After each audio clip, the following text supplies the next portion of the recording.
Hello दोस्तों, कैसे हैं आप सब लोग। उम्मीद करते हैं सब लोग बढ़िया होंगे।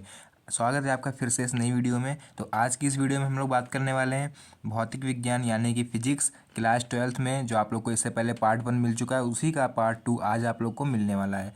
तो पार्ट 1 में हम लोगों ने बात करी थी फिजिक्स के इंपॉर्टेंट चैप्टर के बारे में, इंपॉर्टेंट टॉपिक्स जो इंपॉर्टेंट चैप्टर हैं आप लोगों के जितने भी, उन्हीं सब के जो इंपॉर्टेंट टॉपिक हैं उन सबको हम लोगों ने डिस्कस करा था इससे पहली वाली वीडियो में।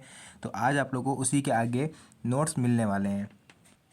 तो जो भी बच्चे नए हों तो चैनल को सब्सक्राइब कर लीजिए। आप लोगों को बता दें कि पार्ट 1 पार्ट 2 और भी कई पार्ट आएंगे आप लोग को। अभी तो फिजिक्स चल रहा है, फिर केमिस्ट्री, मैथ, आप लोग को बायोलॉजी, सभी की तैयारी कराई जाएगी जो क्लास 12th के छात्र हैं या फिर क्लास 10th के छात्र हैं। ठीक है, तो आप लोग को सारे नोट्स और सारे जो जितना भी इंपॉर्टेंट मटेरियल है वो आप लोग को प्रोवाइड कराया जाएगा। चलिए वीडियो को अपनी स्टार्ट करते हैं। ठीक है, तो ये पार्ट 2 है, तो हम लोग क्वेश्चन 12 से शुरू करते हैं। देखिए क्वेश्चन नंबर 12 क्या है।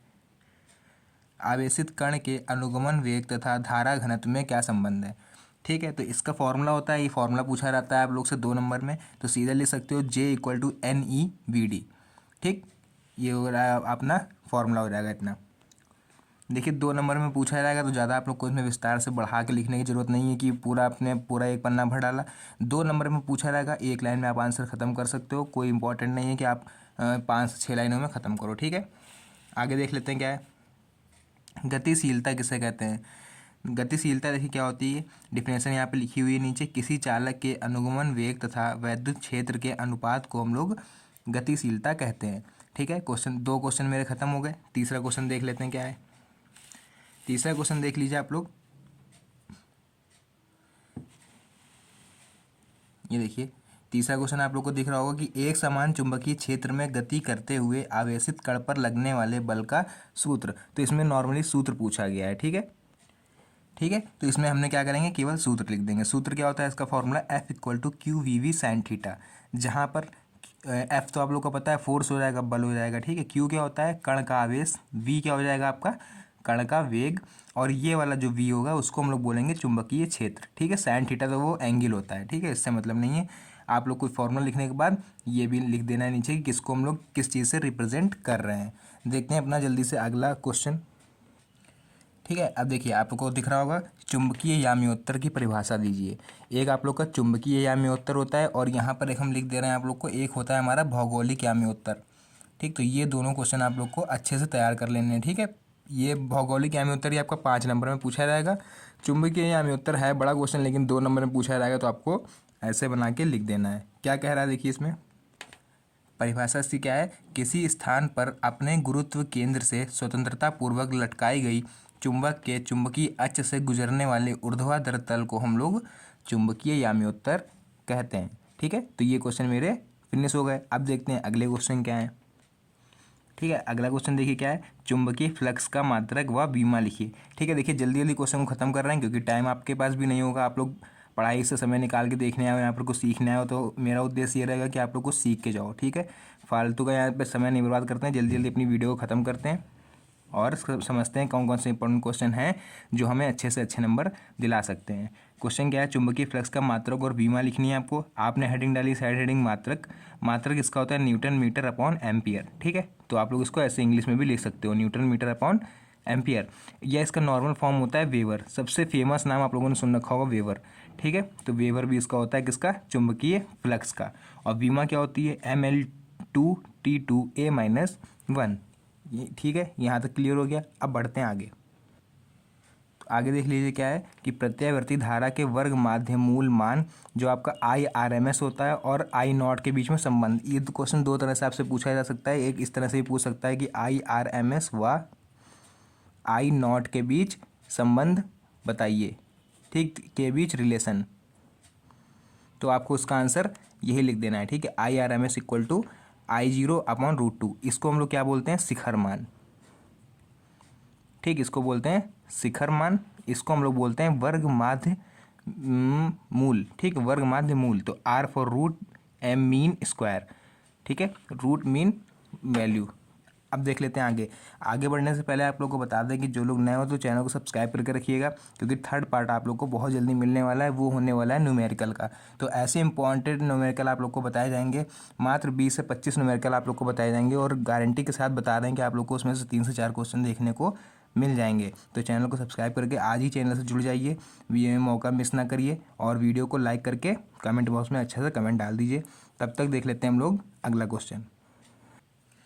ठीक है, आगे देखिए क्या है, वैद्युत चुंबकीय तरंगों के दो गुण लिखिए। तो दो गुण कौन कौन से होंगे? पहला गुण जो होगा हो जाएगा आप लोग का, ये प्रकाश की चाल से चलती हैं। ठीक है, दूसरा आप लोग को लिख देना है, ये अनुप्रस्थ तरंगे होती हैं। ठीक है, ये कवर आप लोग देख रहे हो, ये लगा के रखा है हमने। क्यों लगा के रखा है इसका भी कारण आप लोग को बता दें कि अभी इसको अगर हम जैसे ही हटाएंगे ना, आप लोग स्क्रीनशॉट लोगे और इसको छोड़ दोगे। इससे क्या होगा, आप लोग को समझ में नहीं आएंगी चीज़ें। ठीक है, तो आप लोग हो सकता है वहाँ पर कहीं ना कहीं मिस कर जाओ समझने से। तो थोड़ा 4 से 5 मिनट एक्स्ट्रा लगेंगे, लेकिन आप लोग सीख के जाएंगे। देखते हैं अगला क्वेश्चन अपना। देखिए, ये प्रिज्म वाला चैप्टर जो, ये बहुत इंपॉर्टेंट चैप्टर है। तो एक जो आप लोग का प्रिज्म इस तरह से आप लोगों ने पढ़ रखा होगा, डायग्राम प्रिज्म का। ठीक है, ये आगे ऐसे किरण चली जाती, तो इसकी वो डेरिवेशन होती है एक, वो आप लोग पढ़ के जाइएगा। ठीक है, किसको क्या बोलते हैं, अल्पतम विचलन कोण का मान, ये सब आप लोग अच्छे से पढ़ के जाइएगा ये चैप्टर। ठीक है, एक ये और एक आप लोग में लेंस वाला है। ठीक है, जो ऑप्टिक्स का चैप्टर है ना, वो अच्छे से पढ़ के रहिएगा। ऑप्टिक्स वाला भाग ज़्यादा पूछा जाता है पेपर में।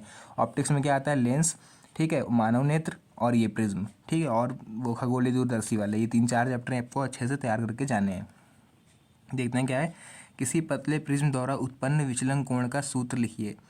अब देखिए, विचलन कोण क्या होता है, डेल्टा एम, इसको डेल्टा बोलते हैं। ठीक, delta M equal to n-1 a, जहाँ अब ये तो बताना पड़ेगा ना हम लोग को कि हमने रिप्रेजेंट कर दिया है इसकी कौन क्या सिंबल है। तो डेल्टा एम क्या है मेरा, अल्पतम विचलन कोण, n क्या है मेरा, अपवर्तनांक, और a मेरा क्या हो जाएगा, ये प्रिज्म कोण। ठीक है, इतना क्लियर हुआ। अब इसी पे एक सवाल देख लेते हैं, इसी बेस्ड एक सवाल भी पूछा जा सकता है आप लोग से। 2 से 3 नंबर का सवाल होगा, छोटा सवाल है, देख लेते हैं, इसी फॉर्मूले पे बेस्ड है। ठीक है, ये देखिए, अगर आप लोग को दिख रहा हो ये सवाल। ठीक है, ये देखिए,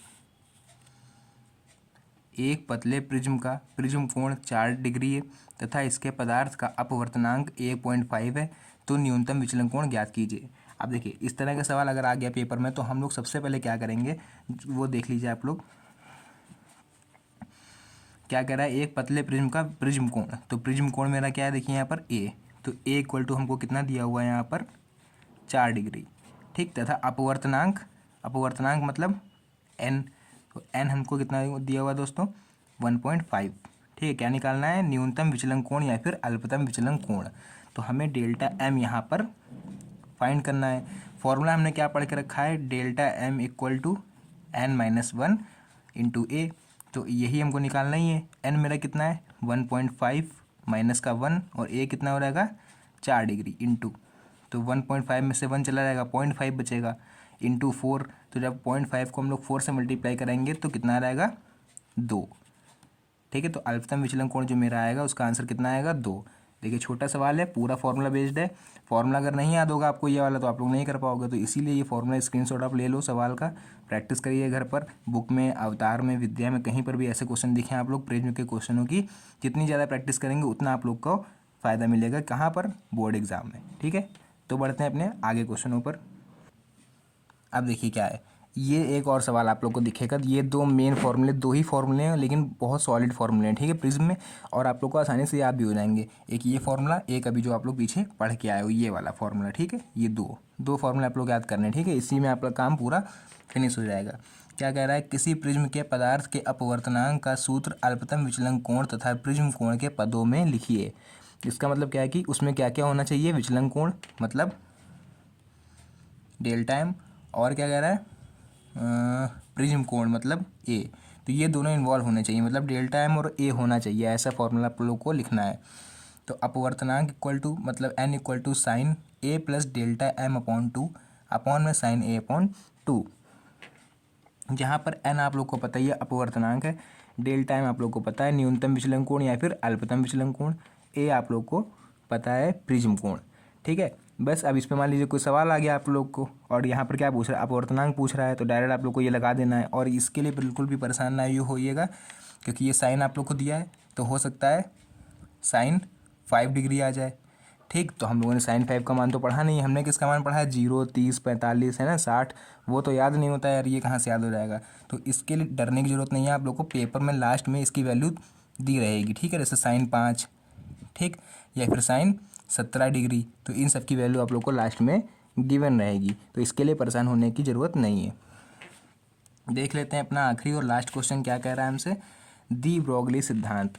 ठीक है, देखिए अभी ख़त्म नहीं हुआ पार्ट, इसका पार्ट 3 आने वाला है, तो चैनल को सब्सक्राइब करके रखिए ताकि आप लोग इससे मिस ना कर पाएँ। ठीक है, दी ब्रोगली सिद्धांत से क्या तात्पर्य है, तो दी ब्रोगली सिद्धांत के अनुसार गतिमान कण तरंगों की भांति व्यवहार करते हैं।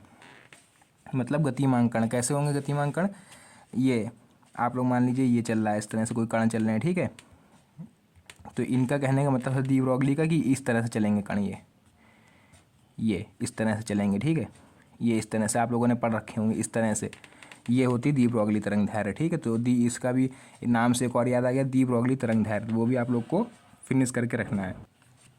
ये देखिए हमने लिख भी दिया यहाँ पर आप लोग को ताकि याद रहे। पार्ट 3 इन नेक्स्ट वीडियो, आप लोग को अगली वीडियो में पार्ट 3 मिलने वाला है, जो कि बहुत जल्द मेरे चैनल पर अपलोड होने वाली है। तो चैनल से जुड़ने के लिए जो नीचे लाल बटन दिख रहा है इसको एक बार प्रेस करिए, बेल आइकन को दबाइए और वीडियो को लाइक करिए।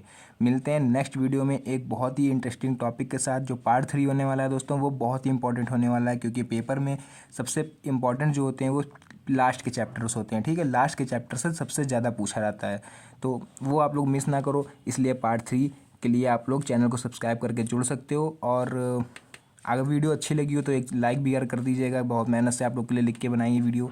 मिलते हैं नेक्स्ट वीडियो में, तब तक के लिए धन्यवाद।